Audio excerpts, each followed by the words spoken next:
반갑습니다.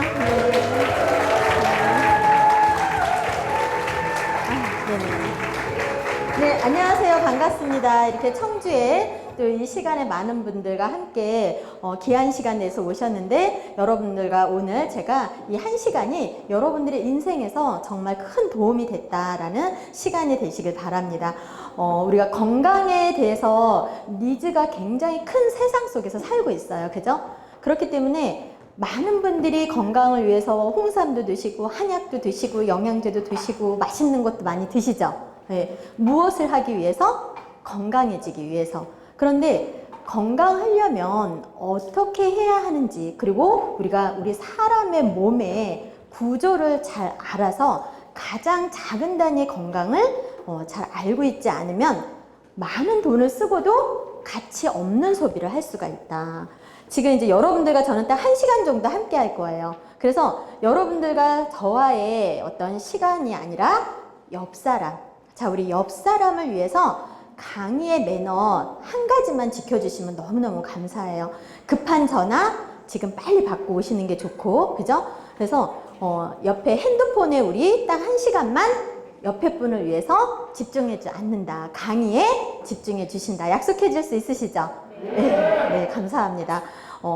자, 그러면 우리는 올바른 건강 지식의 체계를 잘 잡아서 나의 건강, 가족의 건강, 모든 지인들의 건강을 올바르게 챙겨갈 수 있어야 되겠죠. 자, 그러면 우리의 몸의 구조를 아는 게 굉장히 중요합니다. 자, 우리의 몸, 신체를 건강하게 하기 위해서는 어떠한 상황으로 우리의 몸이 만들어져 있는지, 우리의 몸은 11가지의 계통으로 이루어져 있어요. 신경계, 호흡계, 골격계, 근육계, 외피계, 내분비계, 이런. 자, 그러면 이렇게 11가지의 계통으로 우리의 몸이 이루어져 있고, 우리의 몸을 좀 더 안쪽으로 이렇게 들어가 보면 위나 간이나 이렇게 심장, 이런 장기들이 있죠.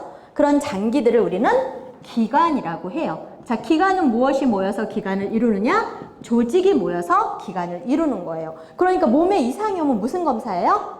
조직 검사. 자, 그런데 최근에 이제 과거에는 여러 가지 암 중에서도 우리 특히 한국 사람들은 위암에 많이 걸렸었습니다. 위암. 그죠? 그리고 몇 년 전만 해도 대장암 쪽의 상황이 굉장히 빠르게 올라갔었어요. 그런데 지금은 10대에서도 많이 볼 수 있는 아주 특이한 증상이, 암이 가장 빠르게 올라가고 있어요. 그게 어떤 암일까? 네, 갑상선암. 호르몬 계통의 암입니다. 자, 우리가 호르몬 계통이라고 하면 갑상선, 유방, 자궁, 난소, 전립선 다 호르몬 계통이거든요. 이 중에 또 한 가지 간, 심장, 호르몬 계통입니다.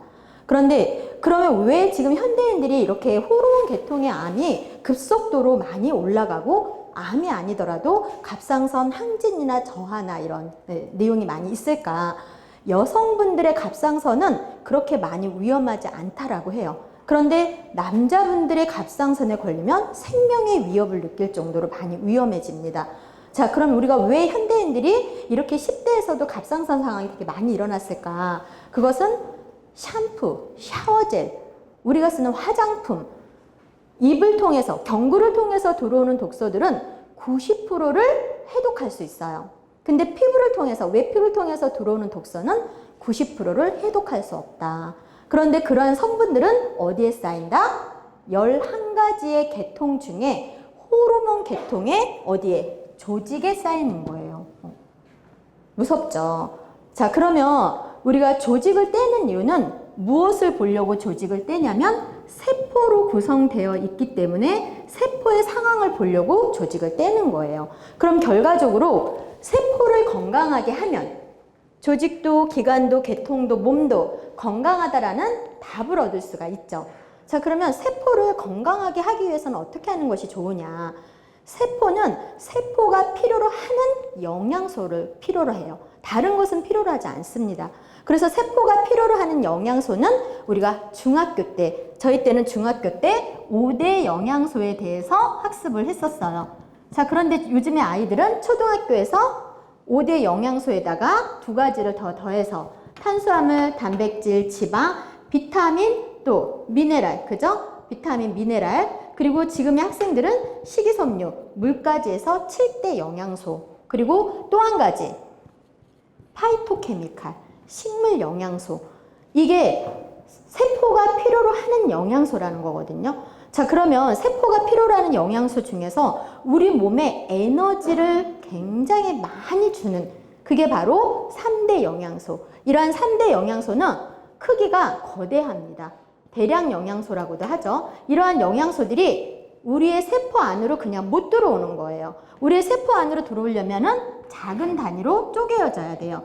우리가 먹는 밥, 그 다음에 뭐 밀가루 음식, 이러한 탄수화물이 우리 몸에서 포도당이라는 크기로 작게 나누어져야지만 세포 안으로 쓰여질 수 있어요. 자, 그럼 포도당으로 쪼개어진 얘를 이렇게 세포 안으로 쏙 넣어주는 거 누가 하는 걸까요?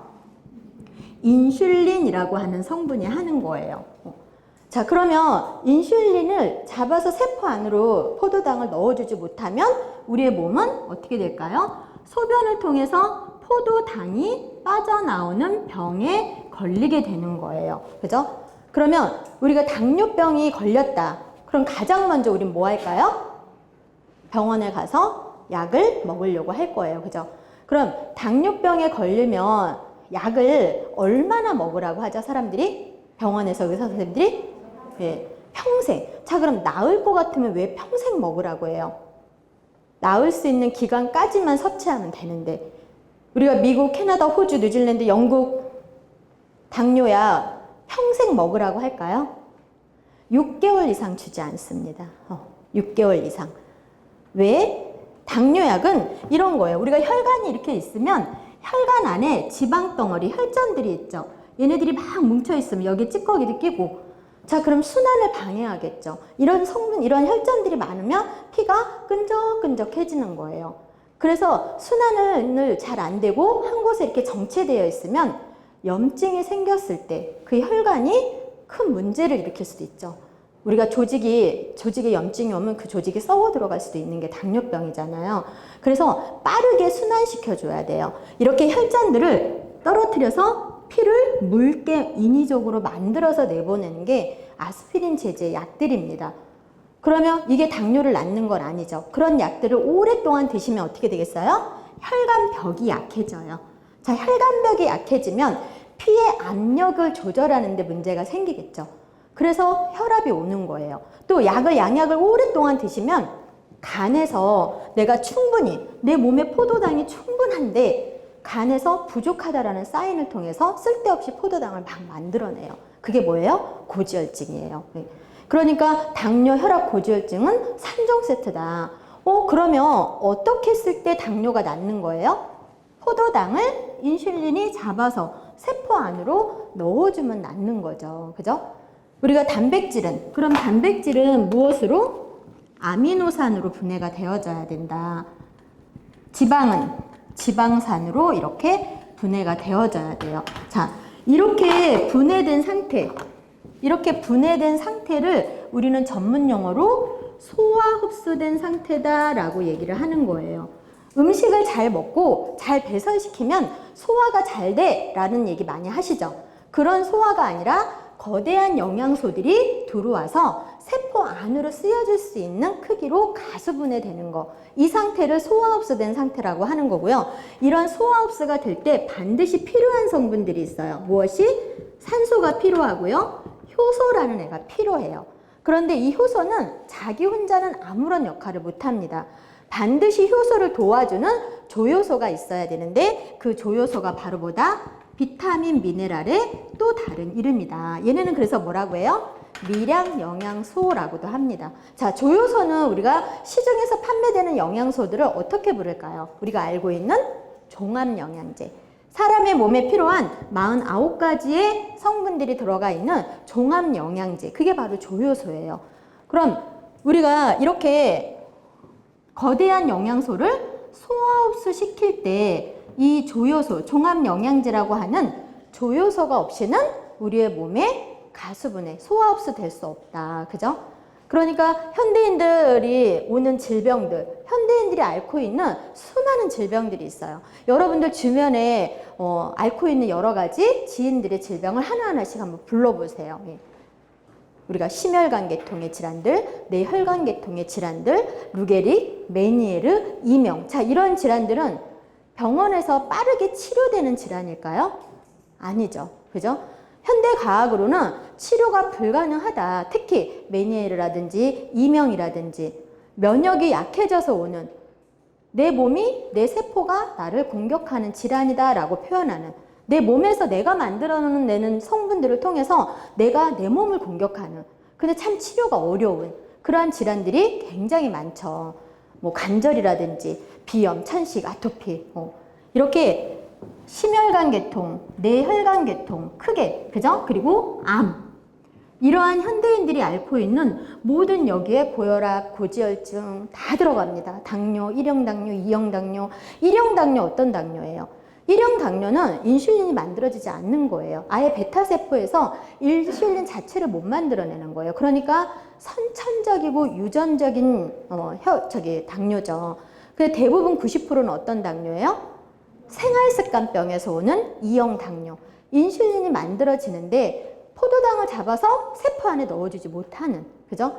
이렇게 여러 가지 이러한 질환들, 우리가 가지수를 나누면 1000가지를 나눌 수도 있어요. 현대인들의 질환들을. 그런데 보통은 한 150가지다 라고 얘기를 하는 거예요. 그럼 이러한 모든 질환들을 우리는 어떤 질환이라고 얘기를 하냐면, 여러분들이 매스컴에서 많이 들었던 만성, 뭐예요? 오래돼서 퇴행성, 낡은 질환, 무엇이? 세포의 기능이. 그러다 보니까 어린아이들한테 많이 와요? 성인들한테 많이 와요? 성인. 자, 요즘은 어린아이도 많이 오긴 하죠. 그죠? 이러한 질환들은 뭐가 안 되는 질환이에요? 대사가 안 되는 대사질환. 다 똑같은 말이죠. 그래서 결과적으로는 내 세포가 나를 공격하는 면역계를 다 흔들어 놓는 질환. 그죠? 이런 질환들로 현대인들은 많이 고생을 하고 있는 거예요. 만약에 만성 퇴행성 질환이 아닌 질병을 얘기할 수 있다면 뭐가 있을까요? 예. 백혈병, 만성퇴행성 질환입니다. 또 우리가 알고 백반증, 만성퇴행성 질환입니다. 이렇게, 자, 그러면 이러한 질환들을 내가 원인을 알면 예방을 할 수도 있고, 또 뭐 할 수 있어요? 이미 내가 이러한 질환에 노출되어 있다라면 좀 더 개선할 수 있는 방법을 찾을 수가 있겠죠. 우리 한국은 모든 이러한 질병들을 양약으로만 지금 처방을 해주고 있어요. 한국의 어떤 법적인 상황이. 그러나 우리보다 훨씬 앞서간 선진국들은 이런 양약으로만 처방하지 않습니다. 이미 12년 동안에 똑같이 라이센스를 받습니다. 공부를 하고, 의사 라이센스. 저희 아이도 캐나다에서 의학 공부를 하고 있지만 내추럴페릭 닥터라고 하는 영양의학 의사들한테 다 80%를 처방을 영양제로 받고, 거의 대부분.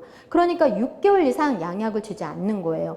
여러분들 예전에 우리나라에서 지어주는 감기약을 가지고 선진국 5개 나라의 의사들을, 아주 유명한 의사들을 찾아가서 이렇게 먹으면 감기 나을까요? 라고 기자가 물어보는 것을 방송으로 보여준 적이 있었어요. 우리나라에서 감기약을 쥐어준 걸 가지고 의사한테 가서, 선진국 의사한테 가서 물어보니까 뭐라고 답했을까요? 네. 이렇게 먹으면, 그 5개 나라의 의사가 동일하게 답을 했습니다. 이렇게 먹으면 죽어요 예요. 네. 우리가 양약을 다른 알을 5알, 4알 이상씩 먹으면 뇌 기능이 엄청나게 많이 무너집니다. 우리의 면역계를 더 많이 어렵게 만들죠. 그죠? 그래서 큰 병원에서는 약을 그렇게 주지 않아요. 왜? 그런데 좀 이제 과거에 어르신들이 먹었던 약들이 알수가 되게 많잖아요. 그래서 길을 가다가 쓰러지는 경우가, 특히 겨울철에 쓰러지는, 양약을 오래 드셨던 분들, 이런. 자, 그러면 어린아이들, 완전 신생아한테도 우리 병원 가서 약을 줄까요, 안 줄까요? 약을 줍니다. 한국 약 줍니다. 신생아한테도. 신생아한테 주는 약을 가지고 또 물어봤어요. 그랬더니 그 의사들이 버럭 화를 냈습니다. 왜? 어렸을 때부터 이렇게 항생제를 남용하면 이 아이는 정말 항생제가 필요한 타이밍이 되면 썩어서 죽게 내버려둬야 된다. 전 세계 양약 복용률 1위의 나라 어디예요? 마음 아프지만 한국. 네. 여러분들 약의 두 얼굴이라고 하는 생로병사 프로 꼭 한번 보세요. 거기에 뭐가 나오냐면 약이 사람을 죽인다라고 하는 베스트셀러가 안내가 되어집니다. 그 레이 스트랜드 박사가 쓴. 근데 이 책에는 뭐가 있냐면 한국이든 전 세계 약들은 1년 동안 임상이 끝나면 상용화 되는 거예요. 그런데 부작용은 몇 년 안에 나타나는 거예요? 5년이라는 시간. 그래서 이 약이 사람을 죽인다라고 하는 베스트셀러는 의사가 죄책감처럼 쓴 책이에요. 30대 중반의 남자 가장한테 처방을 했는데 3일 만에 사망한 경우. 약의 부작용으로. 그냥 이렇게 항생제를 처방했는데 전신에 3도 화상이 입은 경우. 네. 약의 부작용. 더 무서운 거. 한국에서도 지금 굉장히 많은 분들. 자, 전립선 약을 드시는 분이 감기에 걸렸어요. 그럼 감기약 먹을 수 있어요? 없어요? 순간적으로 먹을 수 있죠. 왜? 감기가 심하게 오면 내가 전립선 약을 먹고 있는 걸 잊고 감기약을 먹을 수 있죠. 자, 그런 경우에 하반신이 마비됩니다. 네. 근데 많은 분들이 모르고 있는 거예요. 이거는 한국에서나 아니면 개발도상국가에서 많이 일어나는 일이고요. 철저하게 약을 내가 태어나서 성인이 지금의 나이에까지 내가 약을 어떤 약을 처방받았고 지금까지 무엇을 먹었는지 여러분들이 전국 어느 약국을 가든지 다 알 수 있다라면 내가 안전하겠죠. 그런데 우리나라 그런 시스템이 되어 있어요? 안 되어 있어요? 안 되어 있습니다. 그러니까 내가 이런 전립선 약을 먹고 있는 상황에서도 감기약을 먹는 경우. 그래서 그 생로병사에 보면 하반신 마비가 약의 부작용으로 하반신 마비가 되신 분들이 한국에서도 굉장히 많이 나옵니다. 약이 그럼 5년 동안, 미국에서는 5년 동안 임상이 끝난 약만 나한테 처방을 해줘라 하면 법적으로 그렇게 처방을 해줘야 돼요.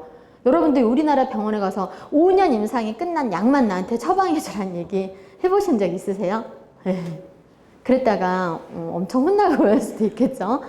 양약에 대한 것이 얼마나 무서운지, 약의 부작용이 얼마나 무서운지를 경고하는 프로그램이었었어요. 그래서 꼭 한번 보시면 좋습니다. 우리는 너무 과하게 30%를 넘는 약을 먹고 있다.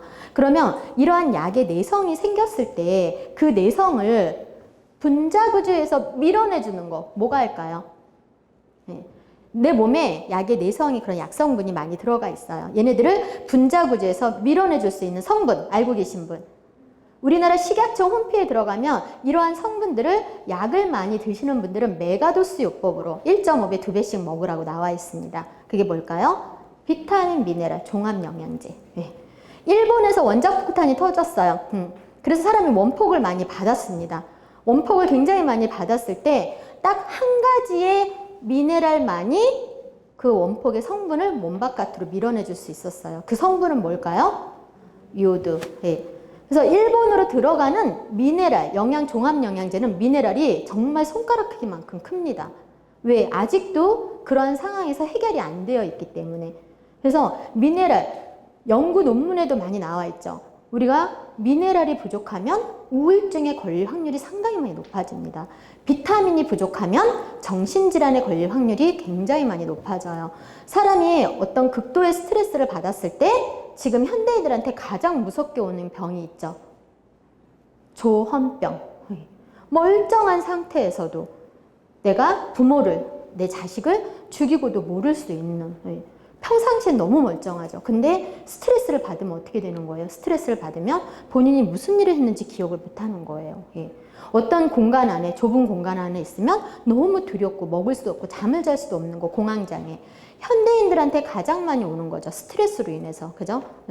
자, 그런데 이런 현대인들이 앓고 있는 수많은 질환들을 원인을 아는 것이 되게 중요해요. 왜? 그러면 걱정할 게 없을 수도 있겠죠. 왜? 아파도 미리 예방할 수 있고, 만약에 이런 거에 노출이 돼 있다라면 건강을 회복할 수 있는 부분이 무엇인지를 내가 알고 있기 때문에. 그죠? 자, 그러면 과학자들에 의해서, 전문가들에 의해서 이러한 질환들의 원인을 두 가지로 밝혀낸 거예요. 가장 큰 원인은 영양의 불균형으로. 어떠한 영양의 불균형? 거대한 영양소. 거대 영양소들은 아주 많이 우리가 음식 속에서 고칼로리, 고단백, 고지방, 엄청 많이 먹는 거예요. 이런 3대 영양소는 많이 먹는데 얘네들을 이렇게 세포 안으로 넣어줄 수 있는 소화 흡수된 가수분해된 상태로 만들려면 뭐가 필요하다? 조효소. 하버드대에서 하루에 한두 번 조효소를, 종합영양제잖아요. 종합영양제를 반드시 하루에 2번은 꼭 드셔라 라고 권고사항을 계속 보내고 있죠. 현대인들한테. 자, 그러면 어떠한 불균형이냐? 고단백, 고칼로리는 너무 많이 먹는데, 거대 영양소는 너무 많이 먹는데, 이렇게 많이 먹는 만큼 우리가 종합영양제, 조효소를 많이 먹어줘야 되겠죠. 이런 영양의 불균형을 얘기하는 거예요. 여러분들이 지금 한 일주일 전에 식단을 한번 생각해 보세요. 머릿속으로. 내가 지금 매 끼니마다 아침, 점심, 저녁을 드시면서 조효소는 얼마나 많이 드셨어요? 하루에 매일매일 부족한 양들이 지속되면 언젠가는 문제가 생긴다라고 나와 있는 거죠. 내가 지금 이런 영양의 불균형의 식단들을 계속 하고 있는지, 아니면 내 몸에서 스스로 만들어내는 성분들이 있습니다. 우리가 노화를 만 몇 세부터 보는 거예요? 노화는 만 25세. 그러면 노화를 왜 만 25세로 볼까? 우리가 전 세계에서 당뇨약, 혈압약, 고지혈증약, 뭐 간염약, 이런 약들은 다 동일하죠. 아시아 사람, 서양 사람, 어떤 나라의 인종에 상관없이 약을 다 동일해요. 왜 그럴까요? 약의 기준은 세포의 기준으로 했기 때문에. 한국 일반 남성의 175cm에 70kg을 가지고 임상을 하게 됩니다. 마찬가지로 영양제도 세포의 기준을 가지고 하는 거예요. 네. 자, 그런데 이렇게 그러면 여러분들이 매 끼니마다 영양이 계속 불규칙하게 들어오고, 또 만 25세부터는 왜 노화로 보느냐? 내 몸에서 만들어내는 코엔자임 규텐, 또 간에서 2차, 3차까지 해독을 시킬 수 있는 글루타치온, 또 장에서 숙면을 취하고 지방을 분해시키고 성장 호르몬에 관여하고 하는 이러한 멜라토닌 성분들이 만 25세부터 잘 안 만들어내기 시작을 합니다. 내 몸에서 만들어내는 항산화제, 내인성 항산화제라고 하거든요. 이 내인성 항산화제를 잘 안 만들어내는 시기부터 노화로 보는 거예요. 30이 넘어가고 40이 넘어가면 아예 안 만들어내죠. 그런데 참 신기하게도 내인성 항산화제는 내가 안 만들어내는 시기에 외부에서 넣어주면 그때는 그 넣어줄 때만 다시 만들어내요. 그러니까 여러분들이 부모님께 영양제를 선물하거나 하면 근데 먹을 때 뿐인 것 같아 라는 얘기 많이 하시죠. 100% 맞는 얘기예요. 왜? 먹을 때는 그때는 내인성 항산화제를 만들어내니까.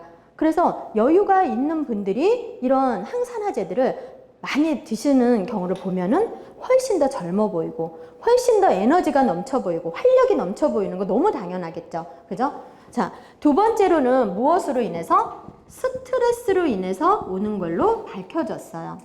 자, 그러면 내가 병원에 뭔가 문제가 오거나 뭐가 불편하면 병원을 가잖아요. 소화가 너무 안 되거나 장에서 계속 뭔가 과민한 반응을 보이거나, 그런데 실질적으로 병원에 가서 딱 검사하면 아무 문제가 없다고 하는 거예요. 난 머리가 너무 깨질 것 같이 아픈데 병원에 가서 검진을 하면 괜찮은 거예요. 나는 이 심장 쪽에 뭔가 통증이 심하게 느껴지는데 병원에 가면 아무렇지도 않다고 하는 거예요. 수치상으로는 안 나오는 거예요. 그렇게 되면 앞에 다 뭐가 붙어요? 스트레스성을 붙여주잖아요. 왜 그러면 이러한 질환들의 두 번째로 가장 큰 원인을 스트레스라고 하는 걸까? 사람이 스트레스를 받으면 우리 몸에서 어떠한 문제를 일으키기 때문에 순간적으로 사람을 이렇게 힘들게 하는 걸까? 스트레스를 받으면 우리 세포 안에서 이렇게 미토콘드리아라고 하는 이런 모양의 미토콘드리아, 우리 몸의 화력발전소 같은 에너지를 생산해내는 이러한 미토콘드리아 안에서 퇴화된, 건강하지 못한 미토콘드리아는 우리가 스트레스를 받으면 여기에서 우리 몸을 공격하는 활성산소라고 하는 얘를 막 뿜어냅니다. 평상시보다 몇 배가량? 20배가량. 자, 이 활성산소, 여러분들이 매스컴을 통해서 많이 들어봤죠? 노화의 주범, 암의 주범, 모든 질병의 주범, 활성산소라고 보는 거예요. 그런데 결과적으로 내 몸에서 나를 공격한다라는 거는 내 세포에 태화된 미토콘드리아 안에서 내가 스트레스를 받으면 이 활성산소를 20배가량 막 만들어내요. 20배가량. 이렇게 만들어내는 활성산소들은 무엇을 공격하냐면 건강한 세포를 공격합니다. 건강한 세포는 두 개의 전자를 가지고 있어요. 근데 얘는 산소인데 활성산소, 불안정한 산소예요. 이러한 산소가 하나의 건강한 세포의 전자를 뺏어 오려고 하는 습성이 굉장히 강합니다. 그래서 얘를 뺏어서 오면 얘는 이런 산소가 되는 것이 아니고 본인 스스로가 무엇이 세지냐? 힘이 강력해집니다. 얼마만큼? 세포의 전자를 계속 본인이 취하면 취할수록 강력한 힘을 가지고 있어요. 그래서 우리 사람의 몸속에서 일어나는 정전기처럼 파바박 하는 스파크를 일으키는 게 활성산소예요. 뭐예요? 엄청나게 우리의 세포를 공격을 받을 수가 있다라는 얘기죠. 이렇게 해서 하나의 전자를 뺏기면 우리의 세포는 하나의 전자를 잃어버린 산화된 세포가 됩니다. 그죠? 네. 이러한 산화된 세포들이 많게 되면 이 안에 미토콘드리아가 건강할까요?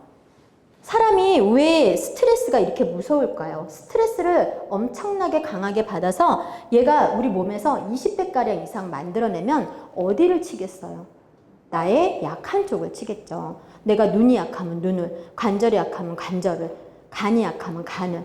그래서 급성으로 오는 간염 있어요, 없어요? 급성으로 오는 백혈병, 급성으로 오는 암, 예. 모든 급성으로 오는 질환들은 다 있습니다. 무엇에 의해서? 엄청난 스트레스로 인해서 활성산소의 공격을 받아서 오는 거, 그죠? 그러면 이런 활성산소 여러분들이 스트레스 안 받고 살 수 있어요? 스트레스의 강약이 다른 거예요. 얼마나 나를 활성산소가 어렵게 만드느냐, 약하게 가느냐. 사람이 극도의 여러분들 주변에 너무너무 건강했는데 엄청난 스트레스가 와서 몸이 갑자기 많이 힘들어 하시는 분 못 보셨나요? 주변에 많이 있습니다. 그죠? 스트레스를 이길 사람 없어요. 그런데 만약에 스트레스를 받아도 우리 몸속에 이 활성산소를 빠르게 잡아서 중화시켜 줄 수 있는 애가 있다라면, 그러면 어느 정도는 방어를 할 수 있는 힘은 있겠죠. 이 활성산소를 빠르게 잡아서 중화시켜 줄 수 있는 거는 증명이 돼 있죠. 무엇으로? 6개의 전자를 가지고 있는 항산화제. 너무나 많이 들어봤죠. 자, 항산화제가 뭘까요? 산화를 돌려놓는 거예요. 산화된 세포를, 자, 산화된 세포 어떻게 돌려놓는 거예요? 하나의 전자를 받으면 얘가 2개가 생겨서 정상세포로 되도록 가는 겁니다. 또 하나밖에 없는 아주 불안정한 힘이 센, 점점 힘이 세질 수 있는 이런 활성산소한테 하나의 전자를 주면 얘는 중화돼서 빠르게 없어집니다. 이런 성분이 있어서 너무 감사하죠? 이렇게 항산화제는 아주 신기한 힘이 있어요. 뭐냐면 얘가 빠르게 활성산소를 잡아서 중화시키고 산화된 세포를 정상적으로 돌려놓고 나면 없어지는 게 아니에요. 얘는 이렇게 나누어진 상태로 머물러 있습니다. 그러다가 내가 새로운 항산화제를 6개의 전자를 가지고 있는 새로운 항산화제를 먹고 얘한테 하나를 툭 전달하면 얘는 6개를 다 살려냅니다. 엄청나죠? 그런데 더 놀라운 건 뭐예요? 얘는 간에 관한 항산화제고 얘는 심장에 관한 항산화제여도 이런 시너지 효과를 냅니다. 그러니까 몸에 좋은 항산화제들은 몇 가지를 더 같이 먹으라고 해요? 3-4가지를 반드시 같이 먹으라고 하는 거예요. 굉장히 빠른 효과가 나겠죠. 자, 그러면 이렇게 이러한 항산화제들이 지금은 어떠한 질환에 가장 많이 쓰여질까요? 지금 쥐를 통해서 가장 많이 생명과학에서 실험을 하고 있는 게 쥐에다가 암세포를 넣어서, 이거 2달 전에 나온 얘기거든요. 여러분들이 건강에 대한 그 뉴스나 이런 자료들을 보면 다 알 수 있는데 이렇게 암세포를 쥐에다가 넣고 실험을 해요. 그래서 그 암세포를 막 활성화시킵니다. 암세포가 빠르게 번져갈 수 있게. 그러고 나서 고농축 항산화제를 투여하는 거예요. 투여를 하면 그 투여한 곳에 암세포가 없어지는 실험들을 굉장히 빠르게 진행을 하고 있거든요. 그래서 2달 전에 뭐가 나왔어요? 아, 이제 암을 정복했다. 이렇게 뉴스가 떴어요. 왜? 우리가 항암 치료는 건강한 세포도 같이 죽이죠. 그래서 어떻게 보면 더 어려운, 빠르게 전이할 수 있는 상황들을 전이가 되는 상황을 더 많이 만들 수 있다. 그런데 지금은 그 암세포만 잡아서 없앨 수 있는 아주 빠르게. 지금 그게 한 대에 얼마라고 해요? 3억. 5년 전에 1억짜리가 있었거든요. 지금은 돈이 사람을 살릴 수 있는 세상이 온 거예요. 어쩔 수 없이. 과학이 발달하니까. 그죠? 그리고 여러분들이 가족 중에 누군가가 아프다라면 3억짜리 맞춰주고 싶어요? 안 맞춰주고 싶어요? 비보험인데. 여러분들의 재산을 다 털어봐요, 지금. 다 털어서 3억짜리 항산화제 몇 대나 맞출 수 있을 것 같은지. 다 털어서라도 맞추고 싶지 않으세요? 그죠? 네. 이제 암을 정복했다라고 나온 거예요. 크게 이슈화가 됐었잖아요, 몇 달 전에. 자, 그러면 내가 이렇게 발등에 불 떨어졌을 때 많은 돈을 들여서 그 불을 막는 게 중요합니까? 막을 수 있을까요? 미리미리 예방하고, 그냥 많은 돈 들이지 않고도 미리미리 건강을 챙길 수 있는 방법은 너무나 많다라는 거예요. 우리가 몸에 좋은 항산화제, 미리미리 혈액 내에 많은 항산화제들이 자기의 역할을 할 수 있는 애들이 녹아져 있다라면 엄청나게 강한 스트레스에서도 방어할 수 있는 힘이 생길 수밖에 없는 거겠죠. 제가 저희 아는 지인의 아들도 너무너무 건강하고 너무 착하고 결혼해서 그냥 지금 신생아 낳은 지 얼마 안 된 아빠의 사업을 너무나 적극적으로 본인이 다 도맡아서 도왔던 아들이 조현병이 온 거예요. 근데 가족들이 다 믿을 수가 없다고 했습니다. 절대적으로 믿을 수 없다. 이렇게 착한 아들이 그럴 수 없다. 근데 그 아들이 아무도 믿지 않았는데 아울렛 가서 15개 상점을 다 부시고 나니까 믿는 거예요. 병원에서 입원해서 다 지금 아예서 산골에 가서 이렇게 건강을 지금 회복하려고 온 가족이 거기에 다 집중하고 있거든요.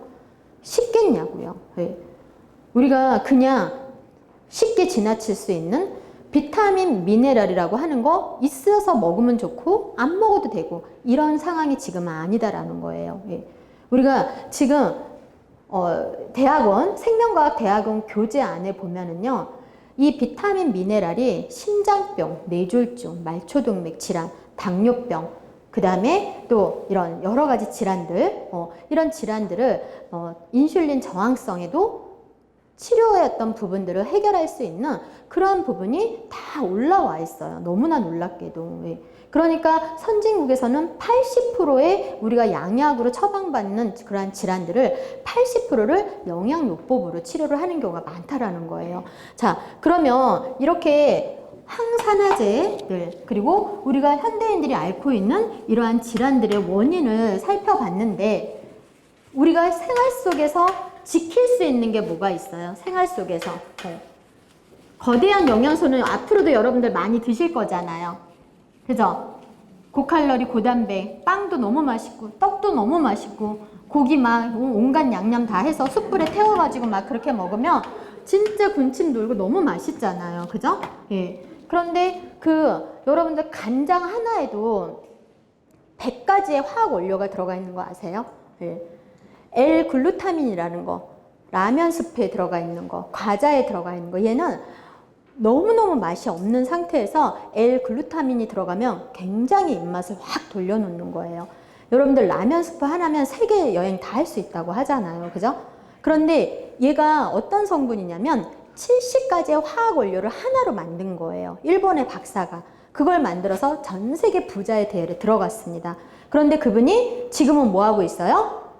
죄책감으로 먹지 말자 운동하고 있잖아요. 그게 너무나 간, 신장, 췌장을 무너뜨리는 성분이기 때문에 아마 그것을 우리가 변에다가 L-글루타민을 넣어도 상당히 맛있을 거라고 얘기를 합니다. 정말로. 그만큼 모든 음료, 모든 과자 다 들어가 있습니다. 간장에도 다 들어가 있어요. 근데 그러한 성분을 우리가 여러분들이 고기에 양념해서 어떻게 먹어요? 그냥 먹어요? 숯불에 다시 태워요? 엄청난 화학 반응을 일으키면서 먹는 거예요. 그것이 몸에 좋을까요? 그런 성분들이 들어왔을 때 분자 구조에서 탁 밀어내주는 거 뭐가 한다고요? 비타민, 미네랄. 자, 그러면 우리가 많이 먹으면 돈 있을 때 좀 많이 먹어가지고 간에다가 좀 저장해 놓고 안 들어왔을 때 꺼냈으면 너무 좋겠죠. 자, 그러한 비타민이 있습니다. 우리가 지용성 비타민들은 간에서 저장을 했다가 안 들어오면 꺼내서 쓰는 애들이에요. 지용성 비타민은 A, D, E, K 네 가지밖에 없습니다. 나머지는 다 무슨 비타민이에요? 수용성 비타민. 자, 그러면 비타민, 미네랄 예전에는 무엇을 통해서 먹으면 된다 그랬어요? 과일, 야채를 통해서. 그죠? 그런데 자, 그러면 미네랄은 어디에 있는 애일까요? 미네랄? 미네랄은 땅 속에 있어요. 땅 속. 씨앗이 이 미네랄을 머금고 자라서 무엇에 의해서? 빛에 의해서 비타민이 만들어지는 거다. 그러니까 과일, 야채를 먹으면 충분히 비타민, 미네랄을 얻을 수가 있었어요. 그런데 지금은 왜 안 된다고 해요? 1년 내내 뭐예요? 비닐하우스 칩니다. 네. 그러니까 땅에 영양이 고갈이 되는 거예요. 칼륨이라고 하는 미네랄, 비료를 넣지 않으면 열매가 맺혀지질 않아요. 미네랄 한 가지라도 넣지 않으면. 지금 세상은.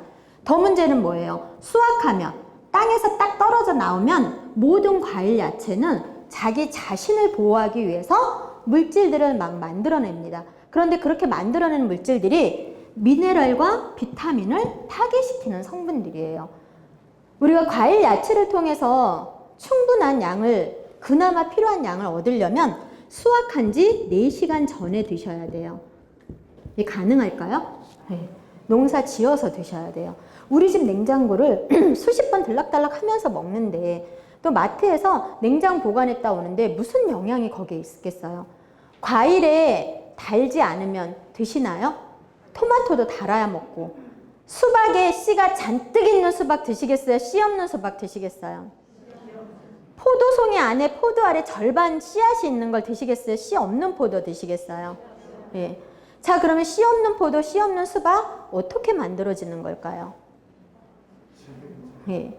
이미 씨앗 안에서 변형을 일으키는 겁니다. 약을 통해서. 그래서 우리나라 토종 씨앗도 어디서 들어오게요? 미국에서 들어옵니다. 씨앗의 90%가 다 미국에서 들어와요. 왜? 지금은 씨앗 자체를 개량해가지고 아예 유전자 조작을 해서 받는 겁니다.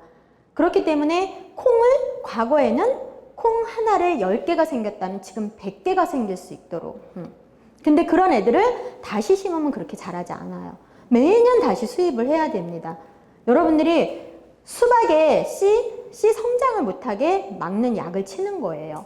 포도 씨앗이 크지 않게 약을 치는 겁니다. 과일 큰 거 너무 좋아하지 마세요. 거기에 성장 호르몬을 다 투여하는 겁니다. 과일 농사 지어 보셨나요? 약을 그렇게 엄청 많이 쳐야 돼요. 그래야 벌레가 먹지 않습니다. 거의 대부분 수확할 수가 없어요. 예. 그래서 저는 과일 많이 드시지 마셔라 이렇게 얘기하거든요. 과일에서 추출해낸 성분들을 하나를 한으로 모아놓은, 그러니까 하버드대에서 하루에 한두 번 종합영양제를 반드시 먹으라 하는 것은 안전한 영양 성분을 잘 추출해내서 만들어 놓은 것을 또 파괴되지 않은 형태로 만들어 놓은 걸 먹으란 얘기예요. 자, 그런데 이렇게 우리는 이러한 세상 속에서 살고 있죠. 그래서 과거에 비해서 공기 좋고 물 좋고 땅에 영양분 많을 때 생활하셨던 어르신들은 참 큰 축복이죠. 어떻게 보면. 지금은 그런 세상이 없으니까. 우리는 너무나 가공된 음식을 통해서, 너무나 많은 매연의 공기를 통해서. 여러분들 미세먼지로 죽은 사람이 더 많을까요? 코로나로 사망하신 분이 더 많을까요? 미세먼지로 사망하신 분들이 더 많습니다. 왜? 미세먼지에는 뭐가 날라서 오기 때문에? 중금속. 그 중금속이 폐에 박히면 폐를 섬유화시키거든요. 그래서 호흡이 안 돼서 사망하는 거예요. 코로나보다 미세먼지로 더 많은 사람이 어려움을 겪었거든요. 그거는 잘 모르시더라고요. 예. 그만큼. 그런데 그러한 중금속이 우리 몸에 들어오면 얘네들을 빼주는 것도 뭐가 하는 거예요? 비타민, 미네랄이 하는 거예요. 예. 자, 그러면 우리가 지용성 비타민 A, D, E, K 빼고는 다 뭐다? 수용성이다. 수용성 비타민들은 우리 몸에 들어와서 영양분을 공급하고 소변을 통해서 그냥 나가는 게 아닙니다. 간이나 신장의 기운을 확 붙돋아 주고 나가는 거예요. 예. 자, 그러면 우리가 이 지용성 비타민 많이 먹으면 안 돼요. 막 이런 얘기 많이 하시죠. 그죠? 많이 먹기가 참 어려운 비타민일 수 있어요. 예. 왜 그러냐면 우리가 한국의 일일 권장량이라는 것을 가지고 권장량을 섭취하게 하거든요. 일일 권장량. 사람들이 영양제를 이렇게 함량이 높은 걸 먹어야 합니까? 함량 너무 높아서 위험한 거 아니에요? 또 성분이 이렇게 많이 들어가 있어서 이렇게 많이 들어가 있는 거 먹어도 되나요? 이런 얘기 하시거든요. 그거는 일일 권장량을 기준으로 얘기를 드리는 거예요. 그죠? 그럼 일일 권장량이 어떠한 양이냐? 최적의 함량이냐? 세포가 필요로 한? 아니다라는 거예요. 1930년대 말에서 1940년대 초에 우리가 세포의 영양이 완전히 빠져나가게 되면, 이 정도 양까지 빠져나가게 되면 질병에 걸릴 수밖에 없는, 세포가 아주 힘을 다 잃어가 버리는, 그래서 최소의 양, 질병에 걸리지 않게 하는 최소의 양을 만들어 놓은 게 일일 권장량 RDA예요. 잘못 알고 계시면 안 돼요. 그럼 지금 현대인들은, 90년이 지난 현대인들은 많은 음식의 먹거리와 많은 환경이 바뀌었는데 그거에 맞추어서 함량의 부분들이 필요하겠죠. 그죠? 자, 특히 이 지용성 비타민들은 적게 먹어서 부족하게 되면 엄청나게 무서운 질병이 올 수 있어요. 현대인들한테 비타민 D가 부족하면 어떤 질병이 온대요? 모든 암에 걸릴 위험이 10배나 높아진다. 그런데 비타민 D는 햇볕을 통해서 충분히 합성할 수 있는 성분이죠. 근데 왜 현대인들한테 이렇게 무섭게 오는 걸까? 왜 수치를 높이기 위해서 영양제를 먹고 병원에서 주사를 맞는 분들이 이렇게 많은 걸까? 여러분들이 선크림 바르고 이렇게 바깥에 선크림 안 바르고 나가는 사람 없잖아요. 옷으로 다 가리잖아요. 사무실에 항상 있고 에어컨 있는 이런 사무실 안에서 있는 거 너무 좋아하시잖아요. 그죠? 바깥에서 아무것도 바르지 않고 얼마나 몇 분이나 있어 보셨어요. 그렇지 않으면 비타민 D는 절대 합성이 되지 않아요. 근데 더 중요한 건 뭐다? 내가 햇볕을 받았어요. 그럼 내 몸에서 얘를 D3라고 하는 D3라고 하는 묘기를 보여드리네요. D3라고 하는 활성화된 형태로 내 몸을 내가 바꿔줘야 돼요. 그렇지 않으면 아무런 역할을 못합니다. 그런데 이렇게 활성화된 몸으로 못 바꿔주니까 부족한 거잖아요. 햇볕을 봐도 내 몸이 D3라고 하는 형태로 바꿔줄 수 없는 몸인 거잖아요. 그런데 왜 유산화의 비타민 D를 먹으면 빠르게 수치가 채워지느냐? 그것은 D3의 형태로 들어있기 때문에, 우리가 영양제를 선택할 때 비타민 D라고만 쓰여 있으면 D3의 형태로 들어있는 게 아니다라는 얘기잖아요. 그죠? 또 비타민 A, 얘를 만약에 수용성의 형태로 먹을 수 있다라면 너무 좋겠죠. 비타민 A는 수용성, 베타카로틴이라고 하는 천연으로 돼야 됩니다. 항산화 뭐에 좋은, 눈에도 좋은, 피부에도 좋은, 그래서 염증에 좋은 항산화제, 기본적인 항균, 항염증 작용을 항산화제라 하잖아요. 이렇게 베타카로틴은 수용성 항산화제예요. 그런데 얘가 비타민 A가 부족한 사람한테는 자기가 스스로 지용성으로 전환합니다. 너무 좋죠. 그러니까 충분하게 쓰여지고 나머지는 수용성으로 역할을 하고 나가고. 그런데 10,000명 중에 1명은 베타카로틴을 레티놀이라고 하는 지용성으로 못 바꿔주는 사람들이 있어요. 그런 사람들을 위해서 우리가 종합영양제를 선택할 때는 베타카로틴으로 들어가 있으면서 RDA, 최소의 양의 권장량이 같이 비타민 A로 들어가 있어야 된다. 기본적으로. 자, 그리고 비타민 E. 비타민 E는 어떤 성분일까요? 비타민 E는 여러분들 주변에 임신을 못하는 사람 있어요, 없어요? 저는 초등학교 저희 1학년 딸아이가 1학년 때 그 반 회장 엄마가 60세였어요. 애가 첫애 그 하나 아이밖에 없어요. 그럼 몇 세 애를 낳았다라는 거예요? 62세. 그죠? 52세. 그 시기에는 임신을 절대 우리 한국에 지금도 50대가 넘어가서 출산을 하는 경우가 거의 없습니다. 예. 그러니까 전 세계에 고령을 가지고 있는 사람들이 임신을 못하는 사람들이 모여지는 병원이 있어요. 그 병원에서 이렇게 수정이 잘 되어지고 아이를 3, 4개월이나 5, 6개월 때 쏟아내지 않도록 자궁에서 벽에서 잘 받쳐줄 수 있도록 그런 관리를 해주는데, 그게 거기에서 첫 번째로 하는 게 뭐냐? 비타민 E를 메가도스 요법으로 들어가는 겁니다. 비타민 B군과 함께. 예, 놀랍죠? 이렇게 자궁벽의 구성 성분, 세포벽의 구성 성분, 우리가 뇌에 들어올 수 있는 4가지의 폴리페놀계 투과성 비타민 중에 하나, 그게 비타민 E예요. 그러니까 치매를 예방할 수 있는 강력한 성분이기도 하죠. 그래서 이렇게 그러면 이 비타민 E를 안전한 형태로, 천연의 형태로 드셔야 돼요. 우리가 합성 비타민, 여러분들 약국에서 가서 비타민 바이탈C, 레모나 이런 거 많이 드시죠? 이건 천연일까요? 합성일까요? 합성 비타민. 최근에 논문에 뭐가 나왔냐면 내가 첨가제 있죠? 식품 첨가제. 자, 식품 첨가제는 미원, 조미료 다 식품 첨가제예요. 외부에서 오늘 밖에 나가서 음식 한 번이라도 사서 드신 분, 손 들어보세요. 그럼 첨가제 다 드신 거예요. 그죠? 첨가제 다 드셨는데 그 첨가제와 합성 비타민이 만나면 간암을 일으키는 게 새롭게 보고가 됐습니다. 자, 여러분들이 오늘 점심 먹고 약국에 갔더니 비타 500을 시원하게 약사님이 주는 거예요. 안 드실 분. 너무 땡볕에 열심히 밴드를 하나 사러 약국에 들어갔는데 그 약사님이 시원하게 비타 500을 줘요. 드실 거예요? 안 드실 거예요? 거짓말 좀 하지 마세요. 드실 거잖아요. 네. 비타 500 천연이에요? 합성이에요? 합성이에요. 그죠? 네. 자, 이렇게 우리가 비타민, 그래도 비타민 C라든지 이런 것들은 일시적으로 합성 비타민을 먹어도 문제를 크게 일으키진 않아요. 오랜 기간 먹었을 때 문제가 될 수 있죠. 그런데 얘는 다르다라는 거예요. 얘는 비타민 E는. 비타민 E는 합성으로 드시면 암의 씨앗인 염증이 유발될 수가 있고요. 우리 몸에 절대적으로 흡수가 되지 않아요. 그러니까 반드시 천연의 형태로 드셔야 됩니다. 그리고 얘는 표시 성분이에요. 여러분들이 백화점에서 사든 약국에서 사든 누군가 권해줘서 사든 뒤에 천연인지 아닌지 여러분들이 다 볼 수 있어요. 왜? 표시 성분이기 때문에. 어떻게 표시돼야 천연이에요? 디알파 토코페롤. 예. 이렇게 표시가 되어 있어야 천연입니다. 그런데 똑같은 표기 방법에 뒤에 이렇게 L이 하나 붙으면 합성이에요. 눈 시력이 안 좋으신 부모님들이 이거 볼 수 있어요? 없어요? 여러분들 부모님들이 드시는 영양제 꼭 확인해 보셔야 돼요. 전 마음이 아프거든요.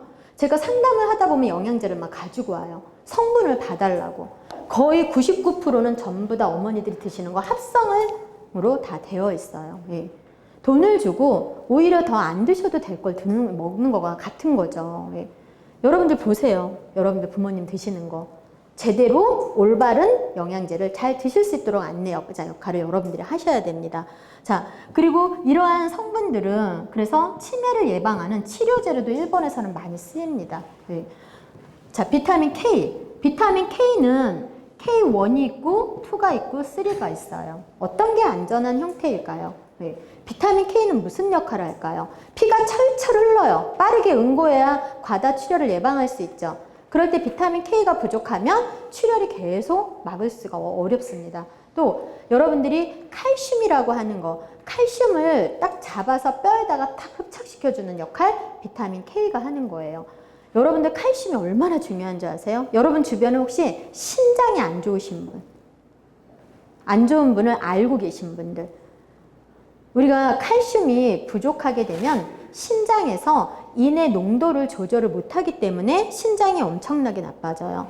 신장을 가장 많이 무너뜨리는 게 뭘까요? 항생제가 1위입니다. 1위. 항생제가 신장을 가장 많이 무너뜨려요. 신장이 한번 무너지면 회복하기가 굉장히 힘들어요. 그죠?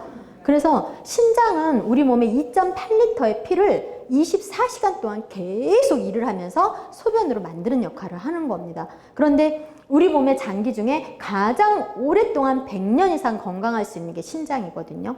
그럼 신장이 망가졌다라는 건 나의 라이프 스타일이 다 무너졌다라는 거고 영양 성분 중에 칼슘량이 많이 부족할 수도 있는 거예요. 칼슘이라고 하는 성분은 30대까지는 무엇을 할까요? 30대까지는 골밀도를 높여줍니다. 그래서 30대가 되기 전에 칼슘량을 잘 섭취하시는 게 너무 중요해요. 그 30대까지 채워지는 칼슘량을 가지고 내가 60, 70, 80, 100살까지 그 양을 가지고 살아가야 될 수도 있는 거거든요. 30대 이후에는 더 중요하다라고 했죠. 왜? 혈액 내에 0.5%의 칼슘량이 녹아있지 않으면 바로 사람은 사망합니다. 그럼 우리 여기 다 살아있으니까 우리는 다 충분한 칼슘량을 가지고 있냐? 그렇지 않죠. 어디서 뽑아다 채워요? 뼈에서 뽑아다 계속 채우는 거예요. 여러분들이 칼슘을 뭘로 보충하세요? 우유로 보충하세요? 아니면 멸치로 보충하세요? 있을 수 없는 일이죠. 왜? 햇볕에 말리지 않고 지금은 들통으로 다 찌기 때문에 멸치를 먹고 칼슘을 보충한다라는 거 있을 수 없어요. 예.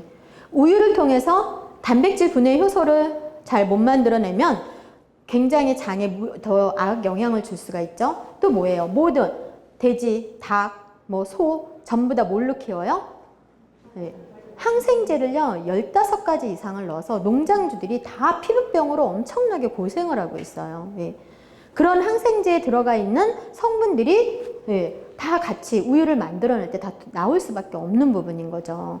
그래서 그런 우유를 먹으면 더 위나 장에 장애를 일으키시는 분들이 완전 식품이어서 분해 요소가 잘 안 나와서가 아니라 그런 항생제 성분들이 위나 장이 선천적으로 약한 사람들한테는 계속 영향을 주는 겁니다.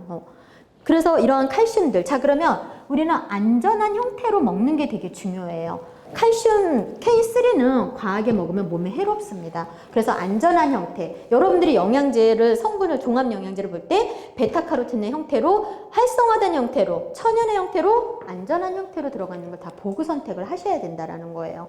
이런 것을 지키는 회사가 딱 하나밖에 없어요. 어디일까요?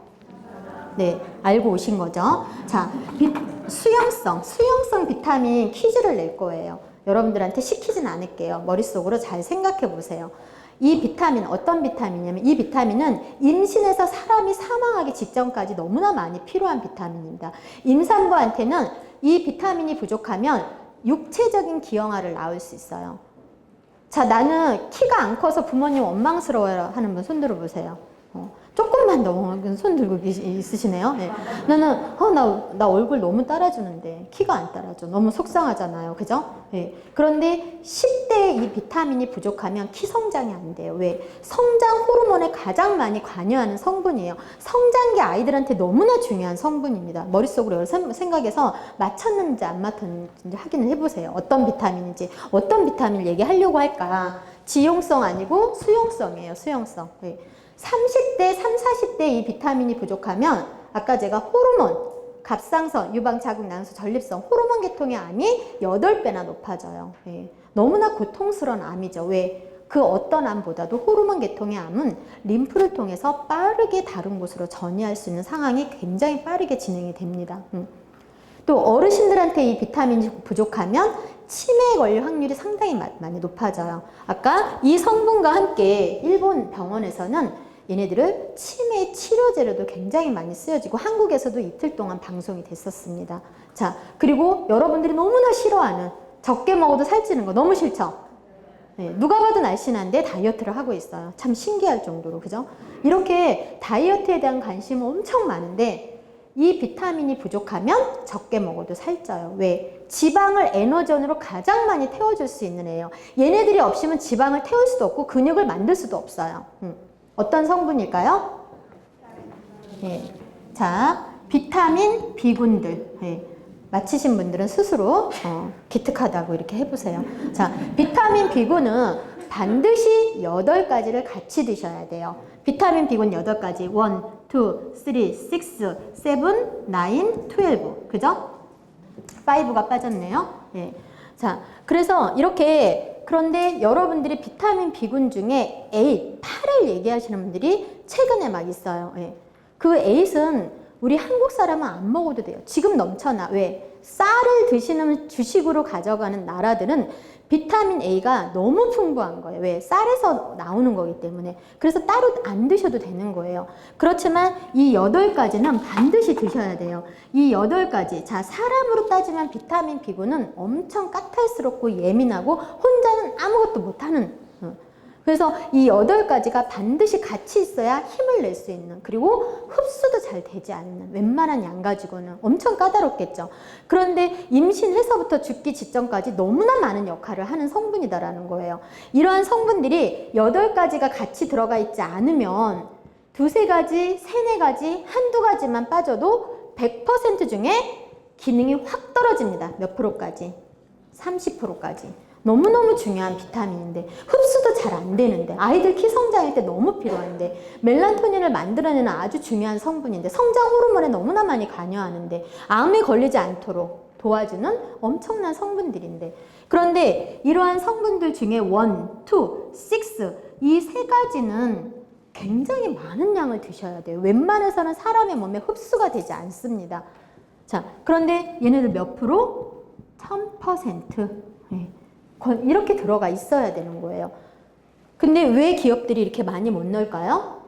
돈이 많이 들어가고 기술력이 필요하고 원가에 대한 고가에서 추출하는 성분들이기 때문에 이러한 성분들을 천연의 원료로 넣으려면 금전적인 게 많이 들어갈 수밖에 없다. 특히 12 같은 경우는 몇 프로? 4000%. 이렇게 들어가 있어야 돼요. 저는 이런 퍼센테이지를 보고 딱 하나 회사만이 이걸 지키는 걸 봤어요. 너무 놀랍죠? 그 회사가 어디예요? 유산화가 이걸 지키고 있지만 유산화라는 회사가 중요한 게 아니라 이러한 지식을 우리가 알고 있는 게 중요하고 여러분들 주변의 사람들이 올바른 지식을 알고 있는 게 중요해요. 그죠? 그래야 기업들이 정신 차리고 제품을 똑바로 만들어낼 거 아니에요. 그죠? 자, 그러면 여러분 이제 미네랄은 지금 설명도 안 했는데, 자, 나는 지가 잘 나요. 몸의 순환이 잘 안 돼요. 미네랄 중에 어떠한 성분이 부족한 사람일까요? 저는 어깨 통증을 5년째 힘들어하고 있어요. 물리치료를 받아도 해결이 안 돼요. 미네랄 중에 어떤 성분이 부족한 사람일까요? 자고 일어나면 순간 어떻게 목을 잘못 움직여서 담이 걸렸어요. 나는 미네랄 중에 어떤 성분이 부족하다라고 신호를 보내는 걸까요? 자, 식당에 앉아서 밥을 먹을 때 식탁이 아니라 자상에서 앉아서 먹으면 지가 나서 일어날 수가 없어요. 이렇게 막 이러시는 분들이 있으시잖아요. 그죠? 그런 분들 어떤 성분이 부족한 거예요? 신호를 보내는 거예요. 뭐가? 칼슘과 마그네슘. 네. 칼슘과 마그네슘은 근육을 수축시키고 이완시켜주는 역할을 해요. 수축 이완이 잘 돼야 뭉침을 방지할 수 있겠죠. 수축 이완이 잘 되지 않아서 뭉쳐있으면 신경을 눌러서 통증이 오는 거예요. 염증이 생긴 거죠. 통증이 있다라는 것은. 그죠? 근데 그것을 물리치료 아무리 해도 그게 해결이 안 된다라면 영양요법을 통하면 바로 해결이 됩니다. 칼슘과 마그네슘이 1대1의 비율이 들어간 거, 오메가3 이런 것들을 같이 먹게 되면 금방 빠르게 효과를 볼 수가 있어요. 미네랄은 함량보다도 제일 중요한 게 뭐예요? 비율이다. 비율은 과학적인 기술력이 있어야 되는 부분이죠. 250이면 250, 200이면 200. 이게 1대1이잖아요. 그죠? 반드시 1대1의 비율이 맞아야 된다. 우리가 지금 이렇게 이제 코로나가 막 이렇게 너무 크게 막 확산이 되어지고 하면서 면역을 높이는 것밖에 답이 없다. 이런 얘기 너무 많이 해요. 지금 이제 변형된 게 또 나왔죠. 그죠? 또 무섭게 원숭이 두창도 막 번지고 있습니다. 여러 가지 바이러스들은 자꾸 우리의 환경을, 자꾸 우리의 신체를 공격하고 있는 상황을 많이 만들어내고 있어요. 그럴 때마다 백신으로 예방할 수 있어요? 안 되는 거예요. 그러니까 답은 하나밖에 없어요. 면역. 자, 그럼 면역에 아주 많이 관여하는 미네랄 성분이 있어요. 그 성분이 뭘까요? 아연. 네. 아연은 구리랑 짝꿍이에요. 그래서 6대1의 비율을 맞춰줘야 됩니다. 그래야 우리가 전체적인 몸의 균형의 영향이 잘 되어서 면역계가 높아질 수 있는 부분인 거거든요. 이렇게 아연과 구리가 6대1이어야 되고 칼슘과 마그네슘이 1대1이어야 되는 거. 이런 부분들을 내가 잘 알고 나면 지식이 생겼으니까 종합 영양제를 선택할 때 이제는 여러분들이 이거 하긴 하겠어요? 안 하겠어요? 네. 유산화가 이걸 지키는 유일한 회사이긴 하지만 유산화를 보는 것이 아니라 지식을 알고 있으면 유산화가 아니더라도 이걸 지키는 회사를 찾으실 거 아니에요. 그죠?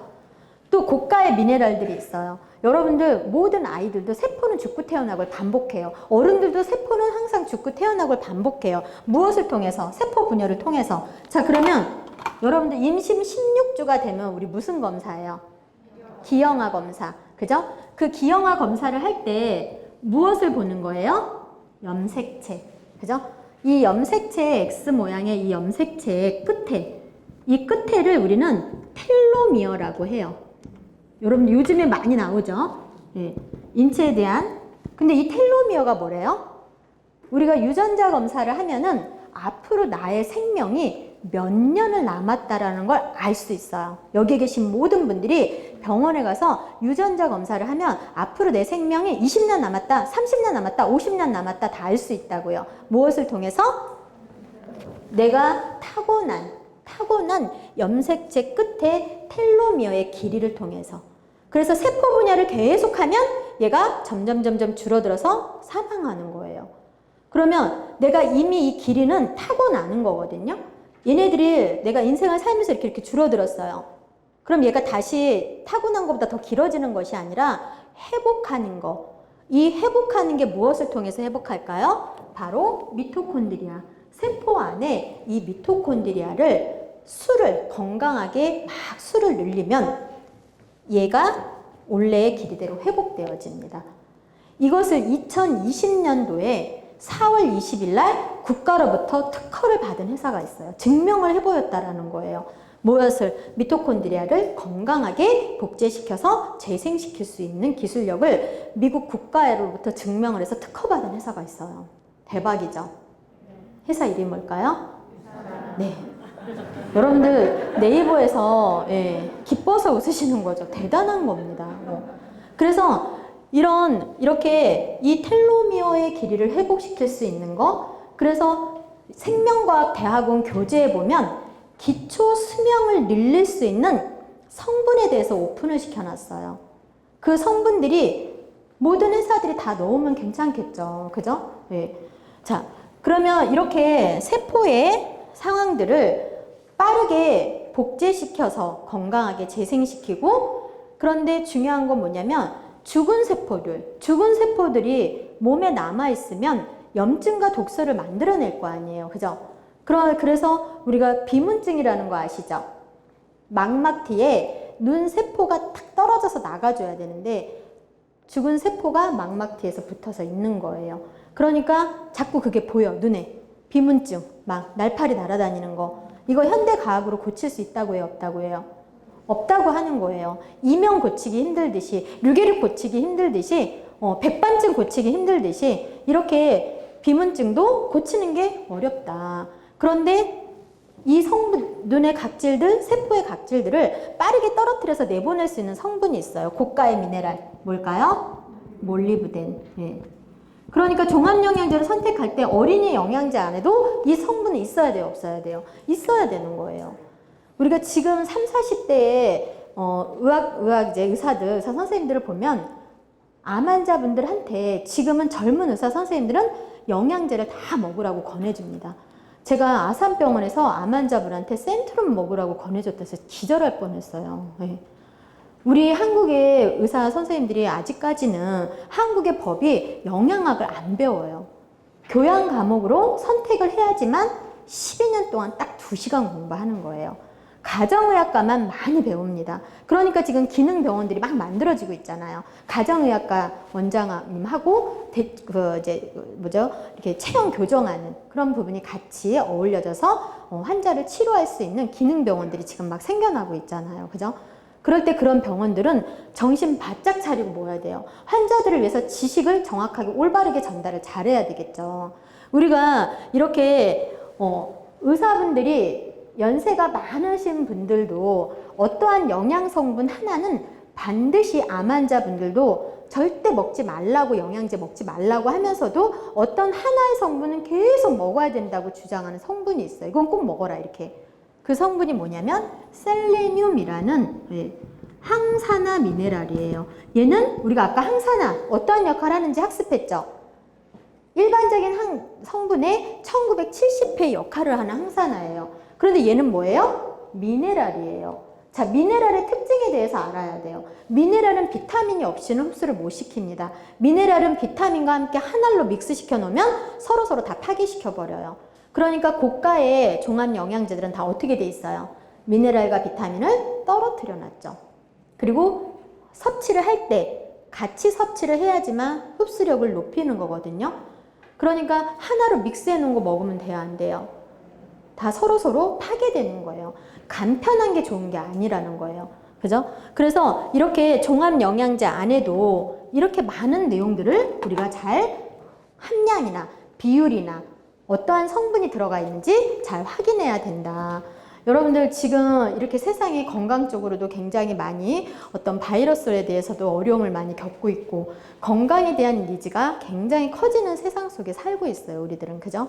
그래서 다른 거에 투자하진 않아도 건강해지는 거, 피부가 예뻐지는 거, 날씬해지는 거 이런 거에는 아낌없는 투자를 하는 세상이 왔어요. 그런데 지금 많은 제품들, 수천 개의 제품들이 시중에서 막 판매가 되고 있는 거예요. 그렇게 많은 제품들을 여러분들은 어떠한 기준으로 이게 좋다 나쁘다를 평가할 수 있겠어요? 독성이 없다라면 그 회사에서 우리 회사 독성 없어요. 그럼 믿을 수 있는 거예요? 국가로부터, 정부 기관으로부터 독성이 없다라는 것을 증명해 보일 수 있어야지만 믿을 수 있는 거예요. 제품이 그렇게 뛰어나다라면 모든 회사에서 우리 게 제품이 이런 성분이 들어가서 최고예요. 이거 믿을 수 있어요? 믿을 수 없죠. 전 세계에서 과학적으로 인정할 수 있는 그러한 인증 제도를 예를 들어서 와다라고 하는 도핑에 대한 부분은 한 나라가 하는 거예요. 전 세계 인터내셔널 NSF 국제 인터내셔널 기관에서 하는 거예요. 국제적인 인증 기관에서. 그죠? 그러한 부분에 인증을 갖고 있는 걸 가져와야 이게 정말 좋은 제품이구나. USP라고 하는 미국 약전에 대한 중증 환자들이 먹어도 안전하다라는 것을 미국으로부터 국가로부터 받아오면 여기에 성분이 안전하구나 라고 인정할 수 있는 부분이죠. 그러니까 이렇게 지금 KBS나 MBC나 숱한 방송 안에서 전문가들이 답답하니까 생명과학 교재를 계속 안내를 해주고 있어요. 우리가 영양제를 선택할 때 해답을 어디서 찾아라? 지금 생명과학 대학원 교재에서 찾아라. 그리고 이러한 교재들은 매스컴을 통해서 지속적으로 또 나는 왜 영양제를 처방하는 의사가 되었나. 베스트셀러죠. 서울대 약대 자영진 교수가 쓴 비타민 혁명 베스트셀러죠. 이러한 책에도 영양제를 선택할 때는 반드시 대학원 교재를 보라고 안내가 되어 있어요. 그 교재가 무엇일까요? 네, 뉴트리션 서플리먼트. 여기에 보시면 1등부터 500등까지를 앞에는 원소로 되어 있고요. 다 대학원에서 공부하는 내용들이 이렇게 안내가 되어 있어요. 부록으로 1등부터 500등까지 영양제의 성분들을 볼 수가 있습니다. 독성, 간과 신장과 췌장에 무리를 줄 수도 있는 그러한 독성들은 노란색으로, 너무 지나치게 많이 들어가 있다 빨간색으로 경고등을 줬어요. 그런 제품이라면 여러분들 드시겠습니까? 모르니까 그냥 모르고 드실 수도 있는 거예요. 그죠? 그런데 놀랍게도 1등부터 500등까지 중에 좋은 회사가 몇 개나 있을까요? 좋은 회사가 100개나 있어요. 100개. 100개나 좋은 회사가 있는데 굳이 500등 바깥에 있는 회사 드실 필요가 있을까요? 그죠? 그럼 100개 회사들은 어떤 회사들일까? 노란색이나 빨간색 독성의 상황들이 없는 회사들, 그리고 별을 5개 만점 중에 적어도 3개 이상 받은 회사들, 그리고 몸에서 라벨지에 붙어있는 함량들을 봤을 때 그러한 성분들이 사람의 몸에 들어오면 적어도 50% 이상은 흡수돼서 쓰여지는 생체 이용률이 50% 이상인 회사들. 이 세 가지를 갖고 있는 회사들은 다 좋은 회사들인 거예요. 그 회사가 몇 개나 된다? 100개. 그죠? 그런데 이런 100등 안에서 다 좋은 회사들인데 그럼 100등 하는 회사들 어떻게 볼 수 있어요? 여기 111페이지에 보면은 1등부터 100등까지 회사들이 다 안내가 되어 있습니다. 여러분들 1등이 궁금하신가요? 네. 96.1%로 별을 5개 만점을 다 받고 노란색이나 빨간색이 전혀 들어가 있지 않은 회사.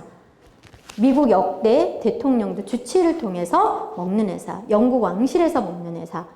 우리가 40개 나라의 닥터 오즈라고 하는 전 세계 신장내과 최고의 전문의가 이 하나의 회사만 방송에서 계속 처방을 합니다.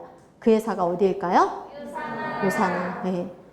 자, 너무나 의사들, 저희가 딸아이가 캐나다에서 의학 공부를 하고 있다 그랬잖아요. UT, 전 세계 3위에 들어가는 아주 대단한 대학이죠. 그 UT 대학원에 CPS라고 하는 약대 교재가 있어요. 그게 뭐냐면 약전이기도 하고 의사들, 국가에서 발행하는 의사들 처방전이기도 합니다. 거기에 딱 하나 회사가 전 제품이 다 들어가 있어요. 어떤 회사일까요? 네. 그래서 저희 딸아이가 너무 감동을 받은 거예요. 아, 국가에서, 캐나다 국가에서 만든 처방전에 오른 유산화가 전 제품이 다 들어가 있는 거예요. 네. 중증 환자들이 먹어도 안전하다라는 기준을 국가로부터 다 받는 UT 대학원 교재라고요. 의대 대학원 교재라고요. 네. 그래서 그러한 부분에 얼마만큼 인정을 받고 있는지, 여기에는 이것도 생명과학 대학원 교재죠, 우리나라. 여기에는 앞에 보시면 마찬가지로 한국어로 되어 있고 인체에 대한 부분에 생명과학 대학원에서 공부하는 자료들이 다 안내가 되어 있어요. 그런데 부록으로 뭐가 나와 있어요? 1등부터 1600등까지 회사를 볼 수 있습니다. 얘가 4년에 한 번씩 나오는 대학원 교재인데, 그러면 제품도 많은 회사들이 제품을 업그레이드 할 수 있어요? 없어요? 있어요.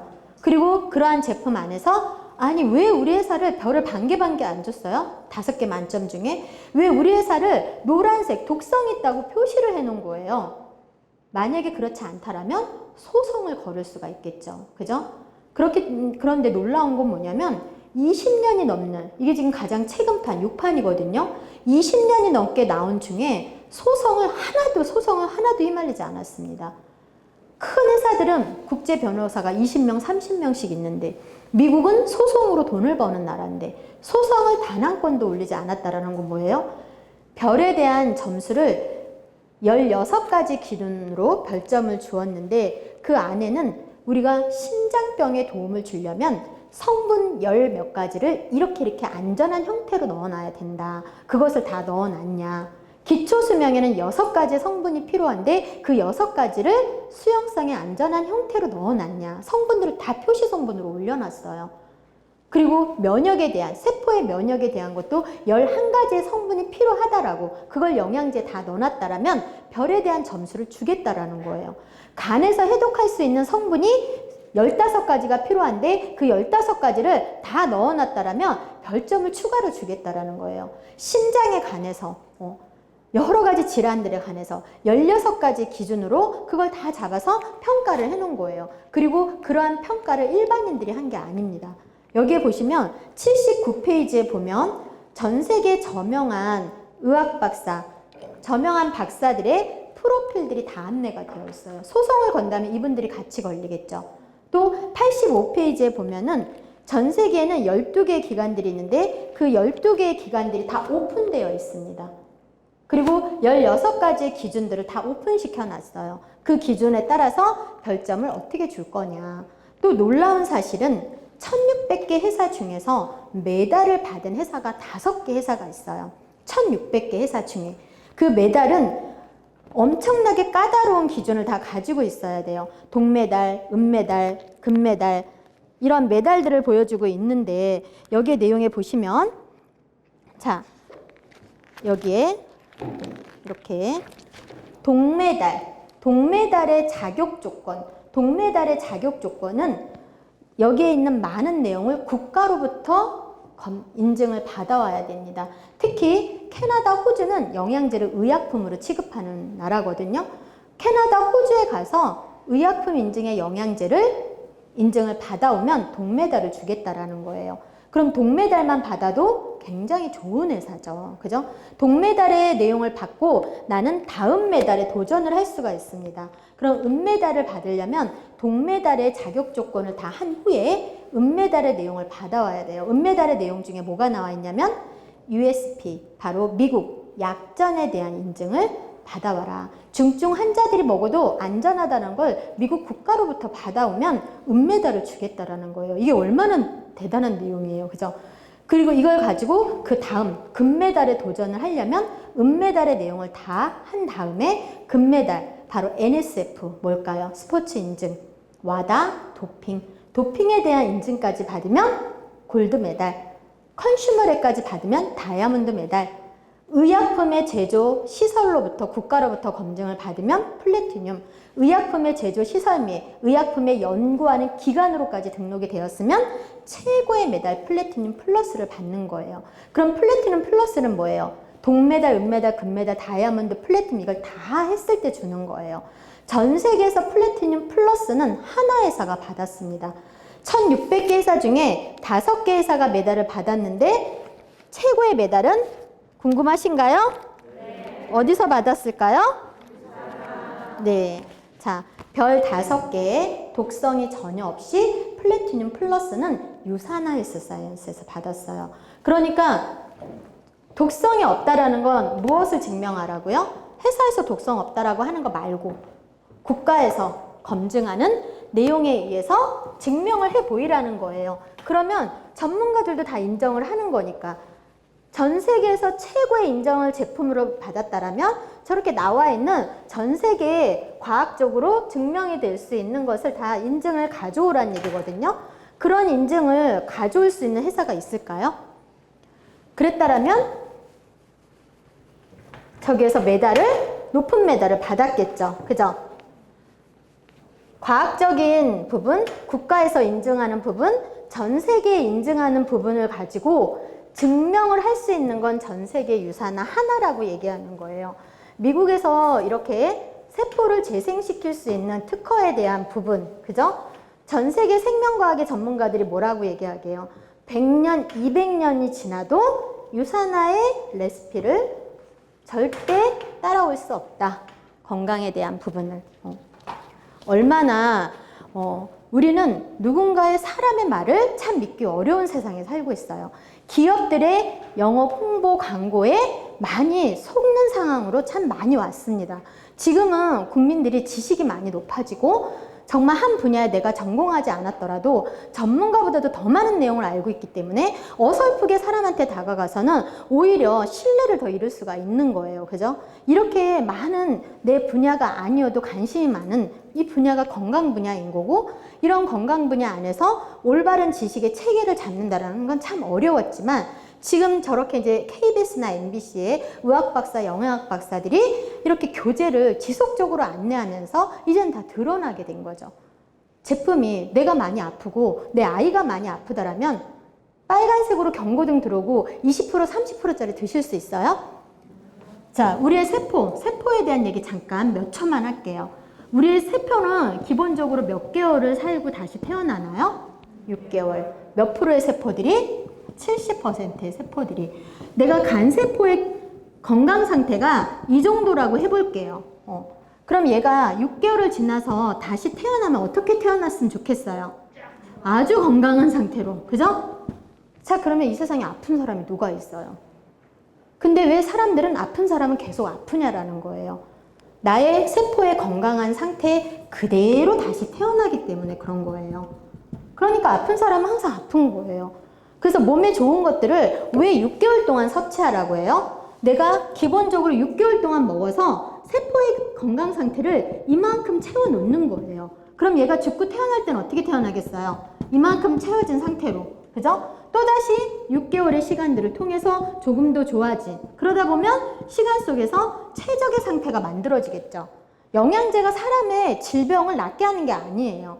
세포를 최적의 건강한 상태로 만들어 놓으면 사람의 몸은 자기 스스로 자연 치유의 능력을 갖는 겁니다. 그게 개인 방어 시스템이 강해졌다, 면역 시스템이 강해졌다라고 표현하는 거예요. 그죠? 그뿐만이 아니라 GI 잘 지켜줘야 된다는 거죠. 이걸 지키고 있는 회사도 전 세계 하나밖에 없는 거예요.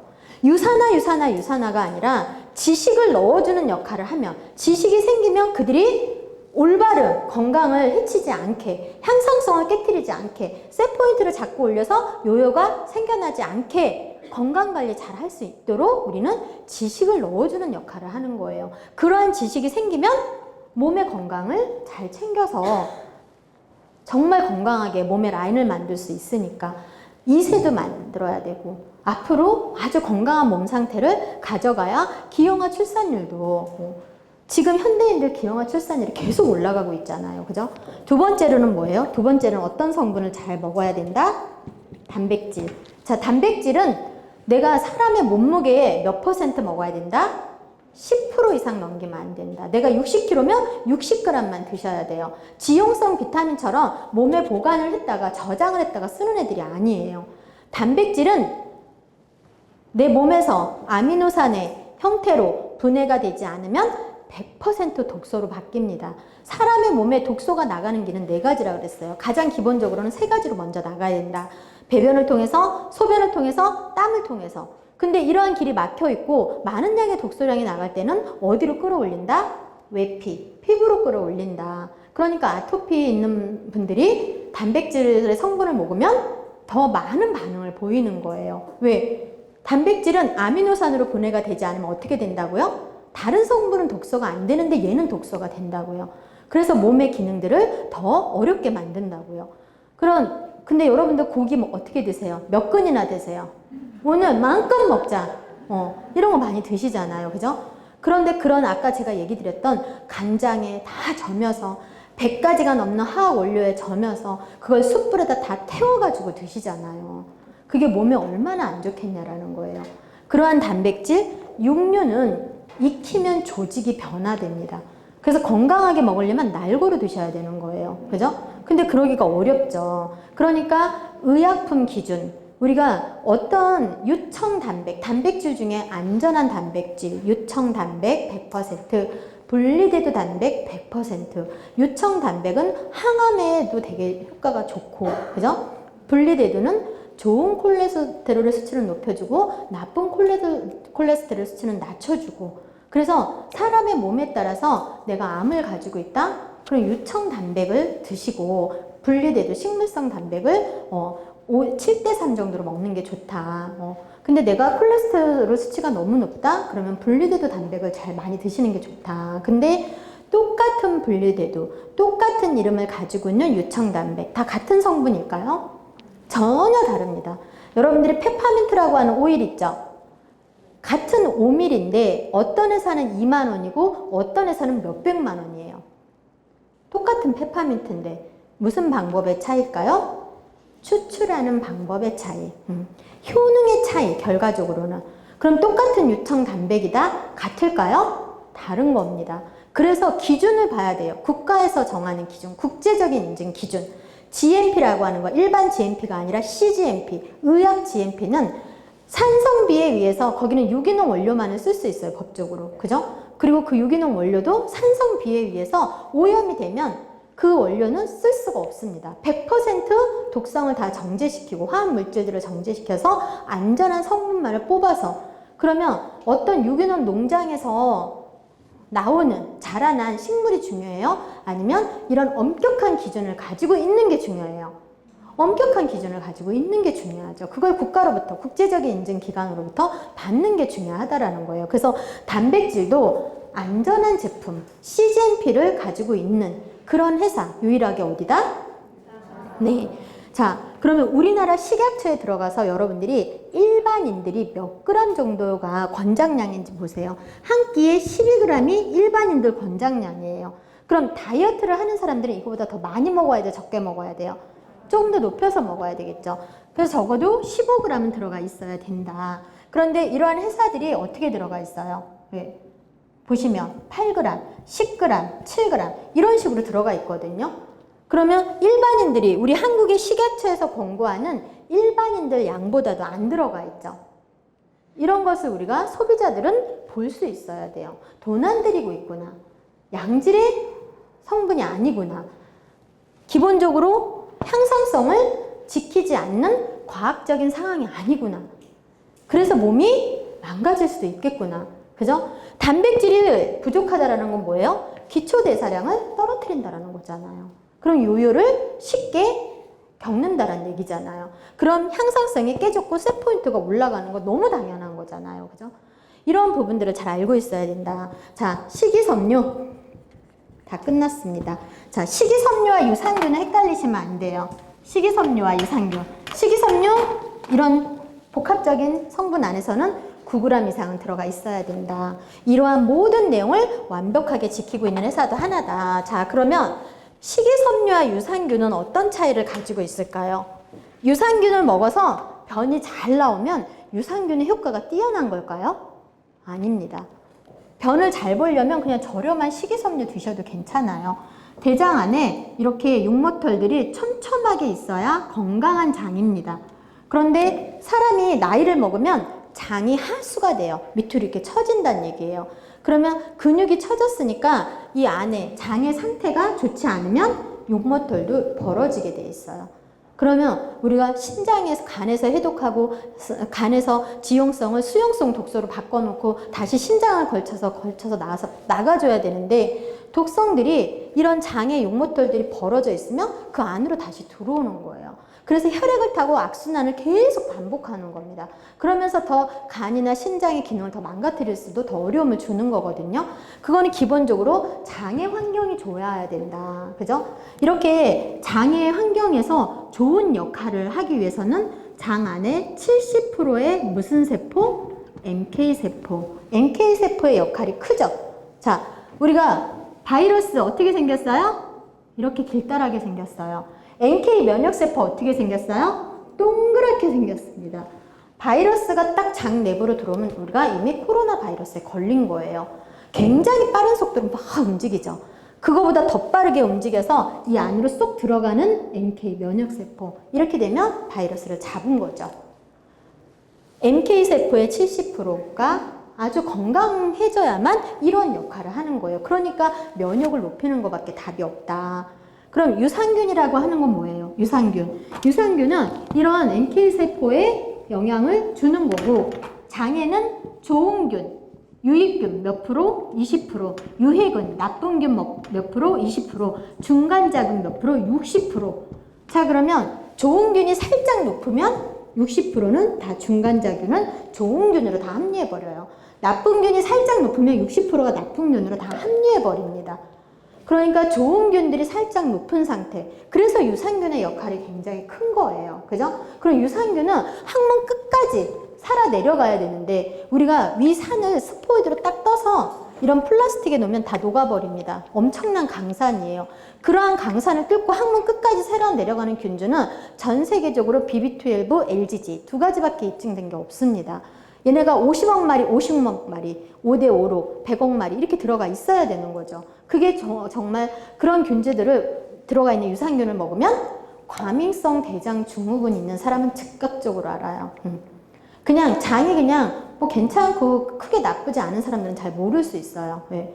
그런데 과민성 대장 증후군을 앓고 있는 사람들은 이런 균주의 영양제를 그런 유산균을 먹으면 즉각적으로 엄청나게 좋은 걸 바로 느낍니다. 네. 그래서 이렇게 어떠한 균주를 먹느냐 너무 중요하다. 그러면 식이섬유는 뭐예요? 식이섬유는 육모터를 둘러싸고 있는 변.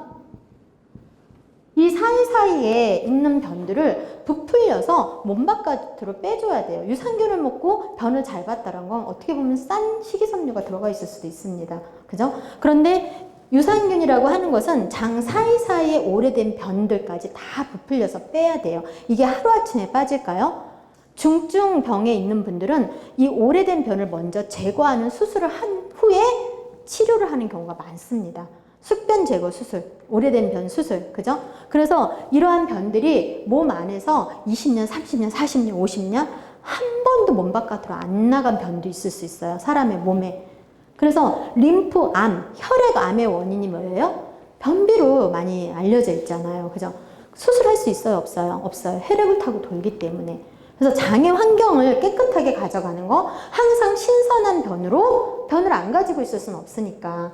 이런 오래된 변이 많을수록 염증이 일어나요. 이렇게 뭐예요? 용종. 몇 cm부터 암이에요? 3cm.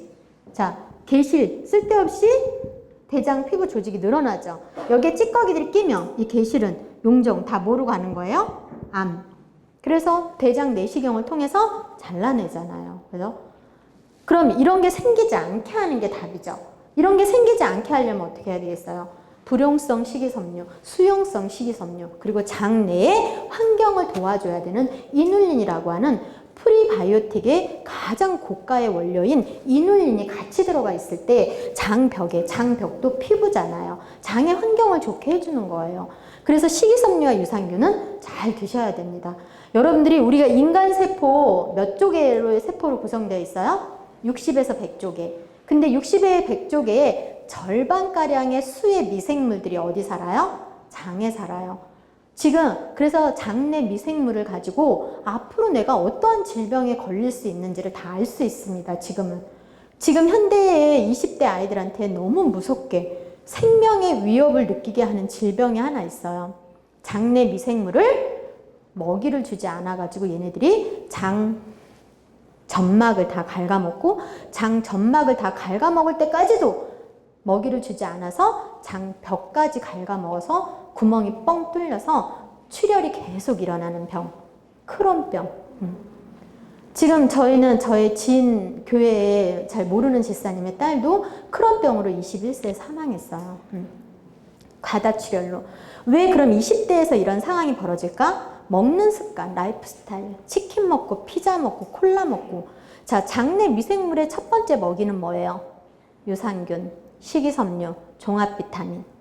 이 세 가지는 생명과 같이 먹어야 되는 거예요. 우리 가족의 가장 나의 지출 비용에서 과일, 쌀, 뭐 이런 거 막 먼저 지출 비용 올리지 마시고 식이섬유, 유산균, 종합영양제 이 세 가지만큼은 철저하게 챙겨서 드셔야 장내 미생물에 먹이를 넣어주는 거다. 그렇지 않으면 장의 점막이 약해지면 장의 질병이 생길 수밖에 없고 어린 나이에서도 어려운 상황이 올 수 있다. 오늘 이렇게 여러분들과 함께 1시간 넘게 시간을 가져갔는데 오늘 여러분들과 함께 이 보낸 시간이 여러분들의 건강을 챙겨가고 주변의 가족들의 건강을 챙기는데 분명히 지식의 체계는 잘 잡혔을 거라고 봅니다. 그래서 여러분들이 귀한 시간 내주신 시간 두고두고 평생에 가치 있는 시간이 되시길 바라면서 이 시간 마치도록 하겠습니다. 감사합니다.